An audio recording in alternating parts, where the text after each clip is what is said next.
안녕하세요. 형사소송법 두 번째 강의 시작합니다. 이 시간에는 공소장 일본주의입니다. 공소장에는 사건에 관하여 법원에 예단이 생기게 하는 할 수 있는 서류라든지 기타 물건을 첨부하거나 그 내용을 인용해서는 안 됩니다. 공소장을 쓸 때 올바른 재판을 받기 위해서 미리 예단이나 이런 예단을 갖고 있다면 올바른 판단을 할 수 없기 때문입니다. 공소장에는 누범이나 상습범을 구성하지 않는 전과 사실을 기재하였다 하더라도 이는 피고인을 특정할 수 있는 사항에 속한 것으로 그 공소장의 기재는 적법하다고 봐야 됩니다. 공소장 공소사실 첫머리에 피고인이 전해받은 소년부 송치 처분과 직업 없음을 기재하였다 하더라도 이는 형사소송법 제254조 사망 제1호에서 말하는 피고인을 특정할 수 있는 사항에 속한 것이어서 그와 같은 내용이 기재가 있다 하여 공소 제기 절차가 법률의 규정에 위반된 것이라 할 수 없다. 즉 과거에 피고인이 소년부 송치 처분을 받았던 내용, 직업 없다.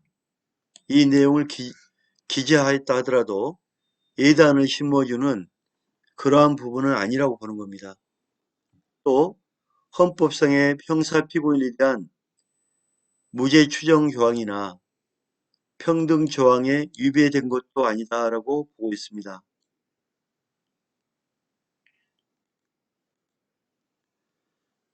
공소장 일본주의, 공소장에는 다른 것을 기재하지 못한다는 일본주의 위반의 효과는 공소주의 일본주의 위반한 공소제기는 공소제기의 절차가 법률의 규정에 의하여 무효이므로 법원은 공소기각의 판결을 해야 됩니다. 즉 공소 취소할 때 기각 판결을 한다고 했는데 공소장 일본주의 위반에도 기각 판결을 선고해야 합니다. 검사는 공소장을 보완하여 일본주의는 치유할 수는 없습니다.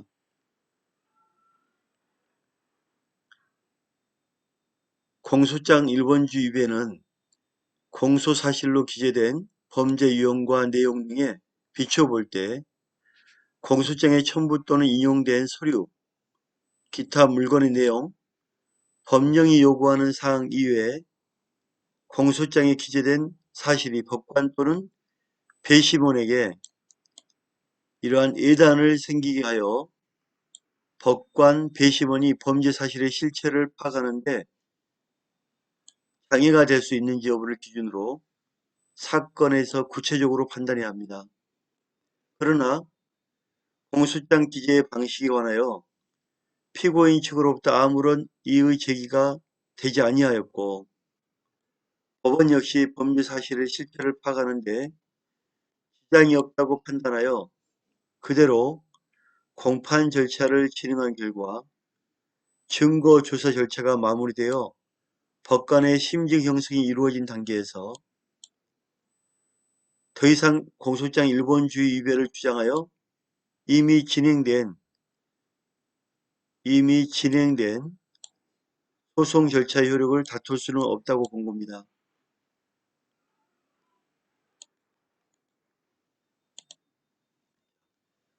이러한 공소장 일본주의와는 달리 우리가 이제 공소가 제기되면 판사가 공소장 하나를 보고 예단 없이 재판을 합니다.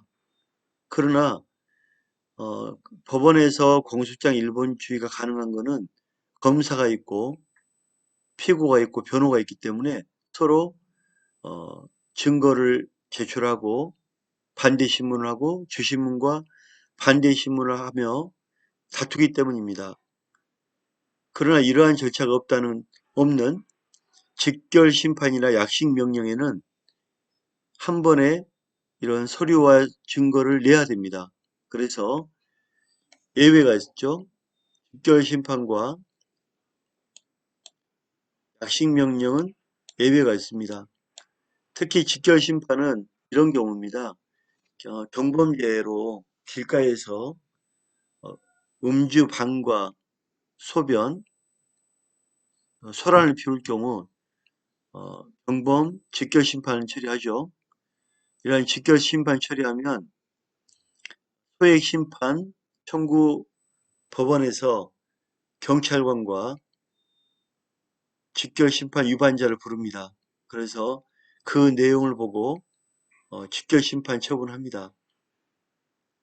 자, 그러면 직결심판 볼까요? 직결심판의 경우 이러한 공소장 일본주의가 배제됩니다. 직결심판에 대하여 정식 재판 청구가 있을 경우에는 그 사건 기록과 증거물을 지체 없이 관할 법원에 송부하여야 하므로, 자, 기록과 증거물을 관할 소액 심판, 즉 직결심판 법원에 송부해야 합니다. 그래서 공소장 일본주의가 예외가 됩니다.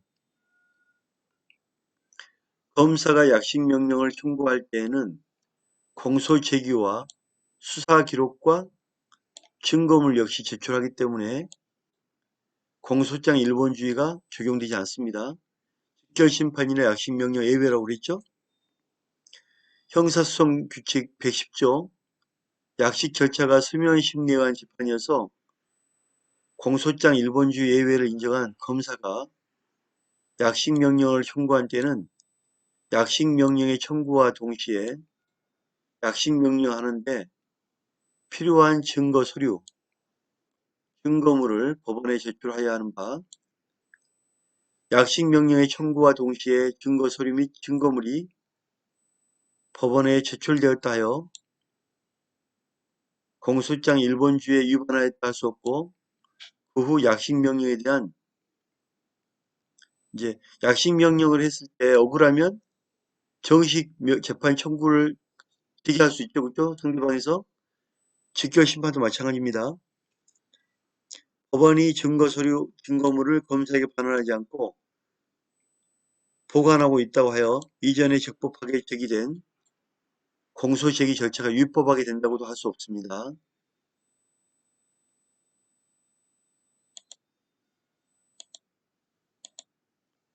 자, 시효 정지 및 공소 제기 효력의 범위 볼게요. 자, 공판정에 법원에 공소가 제기되면 공소 시효 진행이 정지됩니다. 즉 판결이 있을 때까지 공소 시효가 정지됩니다. 공소 시효는 공소 기각, 관할 위반의 재판이 확정될 때, 즉 공소를 제기했기 때문에 그 기간 동안 정지되는데 기각을 했다. 재판이 관할 위반이다 확정됐다. 이럴 경우에는 공소시효가 다시 진행되죠. 그죠? 공소시효는 여러분 다 아시기 때문에 넘어갈게요. 일정 기간 동안 기간이 지나면 처벌을 하지 않는 거죠. 그죠? 공소는 검사가 피고인으로 지정한 이외의 다른 사람에게 효력이 미치지 않습니다. 신범에게는 공소 제기 효력이 미치지 않으므로 공소 제기 후 신범이 발견되어도 신범에 대한 새로운 공소 제기가 필요합니다. 새롭게 진범이 발견되면 진범을 수사해서 공소 제기해야죠. 그죠? 공범 1인에 대한 공소 제기는 다른 공범자에게 효력이 없습니다.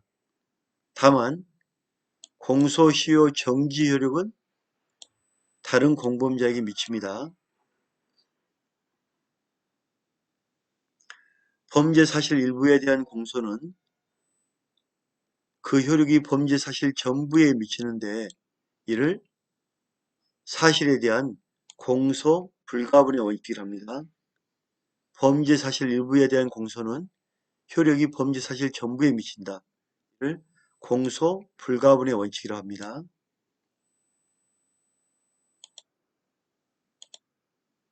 공소장 변경을 볼까요? 검사가 공소사실의 동일성을 해하지 아니하는 범위 내에서 법원의 허가를 얻어 공소장에 기재된 공소사실, 적용법조를 추가하거나 철회, 변경하는데 이 경우에도 공소사실의 동일성, 즉 공소할 때는 그 사람에 대한 특정한 사람, 범죄 일시, 장소, 죄명 이러한 동일성을 해하지 않는 범위에서 추가하거나 철회하거나 변경이 가능합니다. 법원이 허가를 했을 경우죠. 판례 한번 봐볼까요? 임차권을 양도한다는 계약을 중개해서요. 갑으로부터 법정 수수료를 상한을 초과한 중개 수수료를 교부받았다는 공소사실과 같은 일시장소에서 을로부터 중개 수수료를 받았다는 사실은 중개 수수료 교부자를 변경한 것이군 사실에는 변함이 없으므로 공소사실의 동일성이 인정되는 것입니다.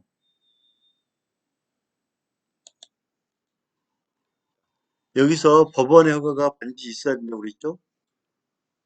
법원은 공소장 변경 신청의 사유를 신속히 피고인 또는 변호인에게 공소장 변경 허가 신청서 부본을 송달함으로써 이를 고지하여야 합니다. 부본 송달입니다. 검사의 신청이 공소사실의 동일성을 해하지 않은 때에는 법원은 결정으로 이를 허가해야 합니다. 동일성만 해하지 않는다면 법원은 허가를 의무적으로 합니다. 법원의 결정은 판결 전 소송 결재에 관한 결정이므로 그 결정에 대하여 독립하여 항고할 수는 없습니다. 자, 판결 전 소송 절차에 대한 결정에 대해서는 항고하지 못하죠. 공소장 변경 허가 신청서가 제출된 경우 법원은 그 부분을 피고인과 변호인 중 어느 한쪽에만 송달하였다고 하여 절차상 잘못이 있다고는 할 수 없습니다.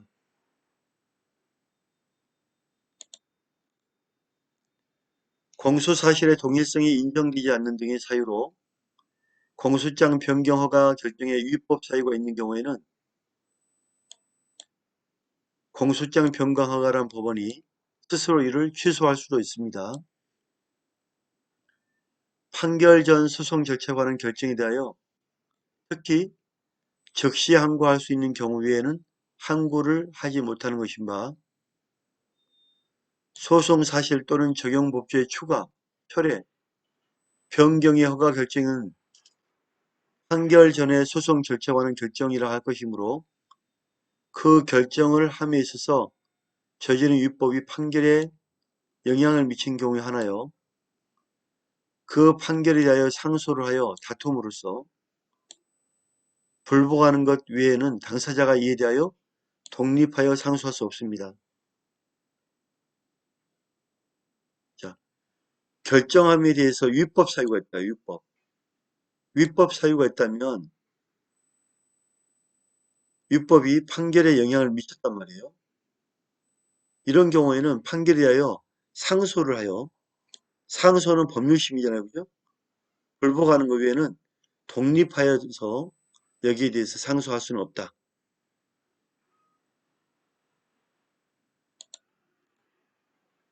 자, 공소장 변경 허용 절차를 볼까요? 공소장 변경은 법률심인 동시에 사후심인 상고심에서는 허용되지 않습니다. 항소심은 속심이고 사후심적 구조는 소송 경제를 위하여 이를 제한하는 데 불과하므로 항소심에서도 공소장 변경이 가능하다고 보는 것이 타당합니다.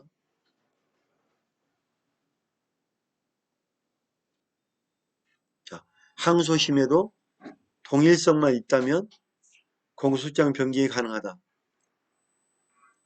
피고인이 이적 표현물로 제작 반포한 사실은 부인하면서 이를 취득 소지한 것에 대하여 자백하는 취지로 진술하였다 해도 법원이 검사에게 공소장의 변경을 요구할 것인지 여부는 법원의 재량에 속하므로 법원이 검사에게 그 표현물을 취득 소지한 것으로 공소장 변경을 요구하지 아니하였다 하여 위법하다고는 할 수 없습니다.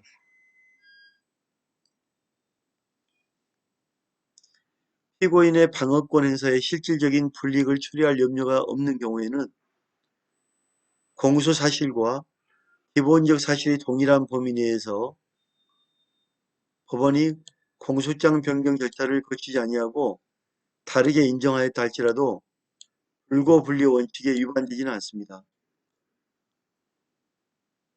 자, 기본적 사실이 동일한 범위 내 같은 말이 계속 나오죠. 자, 피고인의 불이익을 초래할 염려가 없는 범위 내 기본적 사실이 동일한 범위 내 되게 중요한 표현이죠. 그래서 이 공소장 변경은 뭐가 중요하다면 법원의 재량이 많이 들어간다. 법원에 재량만 있으면 공소장 변경이 허용된다 이렇게 보시면 됩니다. 한번 볼까요? 기본적인 사실관계 동일성. 공소가 제기된 살인죄 범죄 사실에 대하여 그 증명이 없으나 폭행치사죄의 증명이 있는 경우에 살인죄의 구성 요건이 반드시 폭행치사 사실을 포함한다고 할 수 없고 따라서 공소장 변경 없이 폭행치사죄를 인정하면 결국 폭행치사죄에 대한 피고인의 방어권 행사에 불이익을 주는 것이므로 법원은 이와 같은 경우에 검사의 공소장 변경 없이는 폭행치사죄로 처단할 수는 없습니다. 즉 법원은 살인죄, 살인은 고의를 가지고 사람을 죽이는 거고 폭행치사는 고의가 없죠. 때리다가 사람이 죽은 거죠. 따라서 공소장 변경 없이 전혀 다른 폭행치사죄로 갈 수가 없다. 처단할 수 없다. 이렇게 얘기한 거 있습니다. 미성년자 약취 후 재물을 요구했으나 취득하지 못한 범인은 미성년자 약취 후 재물 취득 미수에 의한 특정 범죄 가중 처벌 등하는 법률 위반죄로 공소시효하였는데 법원이 공소장 변경 없이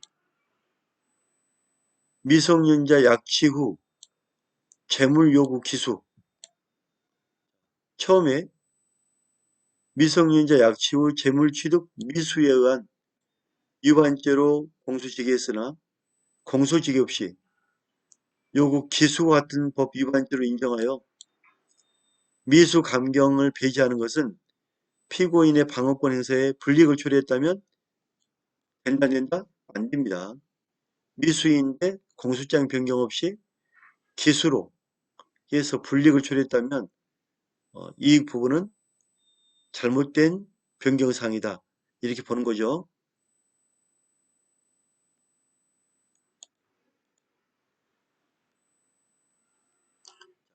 횡령죄와 배임죄는 신뢰관계죠. 신뢰관계로 재물을 취득하면 횡령죄, 신뢰관계로 이득을 취득하면 배임죄입니다. 둘 다 신임관계를 기본으로 하고 있는 죄질의 재산범죄로서 형벌에 있어서도 경중의 차이가 없고 동일한 범죄 사실에 대하여 단지 법률 적용만 달리하는 경우에 해당하므로 법원은 배임죄로 기소된 공소사실에 대하여 공소장 변경 없이도 횡령죄로 적용하여 처벌할 수 있습니다. 왜냐하면 둘 다 신임관계가 같기 때문입니다.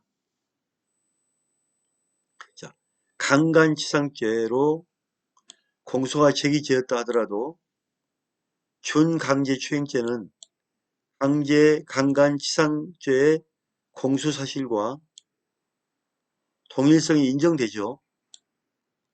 공소 제기된 범죄 사실에 포함되어 충분히 심리되었으므로 별도의 공소장 변경 절차 없이 준강제추행죄를 인정할 수 있습니다. 두 번째 수 마치겠습니다. 수고하셨습니다.